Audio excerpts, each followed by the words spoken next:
त्वचा, जिह्वा, ये 5 ज्ञानेंद्रियां। और इन ज्ञानेंद्रियों को तृप्त करने के लिए, इन ज्ञानेंद्रियों को प्रसन्न करने के लिए हम कुछ भी कर डालते हैं समाज में। जरा विचार करो, वेश्या को कितना भी धन मिल जाए, कभी कहेगी अब नहीं चाहिए, उसे संतुष्टि होगी? गणिका को कितना भी धन दे दो, अपना सर्वस्व लुटा दो, एक पुरुष एक गणिका के पास जाता है, अपनी सारी संपत्ति लुटा देता है, फिर भी वो उस पुरुष को छोड़ करके दूसरे पुरुष के पीछे पड़ जाता है, वो कभी तृप्त नहीं होती। ठीक उसी प्रकार हमारी इंद्रियां भी कभी तृप्त नहीं होती। हमारी जिह्वा कब से खट्टा, तीखा, मीठा, कटु, कसाय, अम्ल, 6 प्रकार के रस का सेवन कर रही है।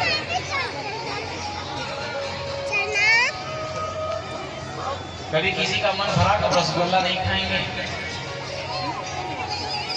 बताओ।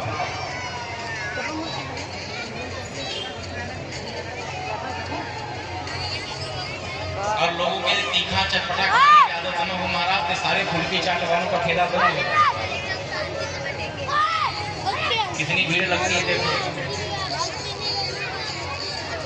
ये जो आपकी जिह्वा है, ये भी एक वेश्या की तरह है। जैसे वेश्या कभी धन से तृप्त नहीं होती, वैसे जिह्वा कभी स्वाद से तृप्त नहीं होती। इसको नित्य नए स्वाद चाहिए। ये आँख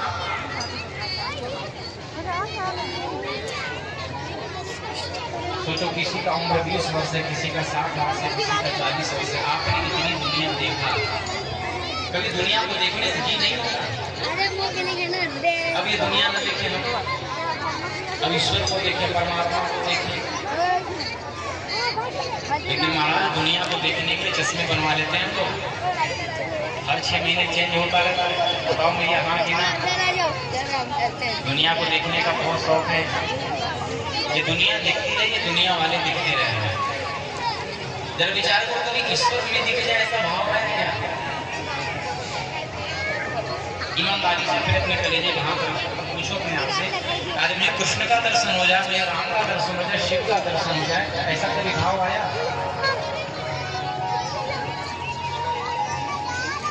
लेकिन किसी का दर्शन जरूर होता है, व्हाट्सएप पे ही हो जाए।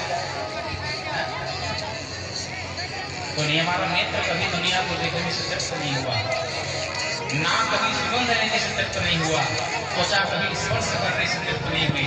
और अपने इस जिह्वा, मुख, नेत्र को संतुष्ट करते करते हमारा पूरा जीवन बीत जाता है, लेकिन हमारी इंद्रियां तृप्त नहीं होती।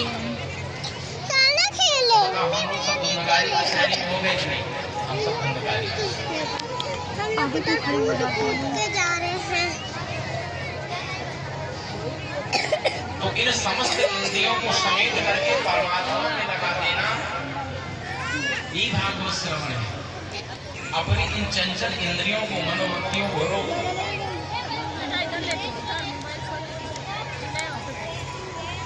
मनः एव मनुष्याणां कारणं न मोक्षयोः। ये मन जो हमारा है ना, यही बंधन और मोक्ष का कारण होता है। आप अपने मन को अच्छा बनाओ तो मोक्ष मिल जाएगा। मन आपका मलिन है, मन आपका गंदा है, तो नरक का रास्ता भी खुला है आपका। यही मन उद्धार भी कराता है और यही मन पतन भी कराता है। जैसे पृथ्वी पर ठोकर लगे हम गिर जाएं, तो गिरे किसके कारण? पृथ्वी के कारण। और उठेंगे कैसे? आसमान को पकड़ के, उसी पृथ्वी का सहारा लेकर उठेंगे। तो जिस पृथ्वी ने गिराया, उसी पृथ्वी ने हमें उठाया। ठीक उसी प्रकार से यही मन हमें गिराता है और यही मन हमें, इसलिए मनः एव मनुष्याणां कारणं बन्धन मोक्षयोः। मनुष्याणां कारणं बन्धन मोक्षयोः मनः, मन ही कारण है। इसलिए मन को निर्मल करो। तभी भागवत सुनने का फल मिलेगा। भागवत सुन रहे हो, चाट खाने का मन कर रहा है, तो क्या भागवत? तब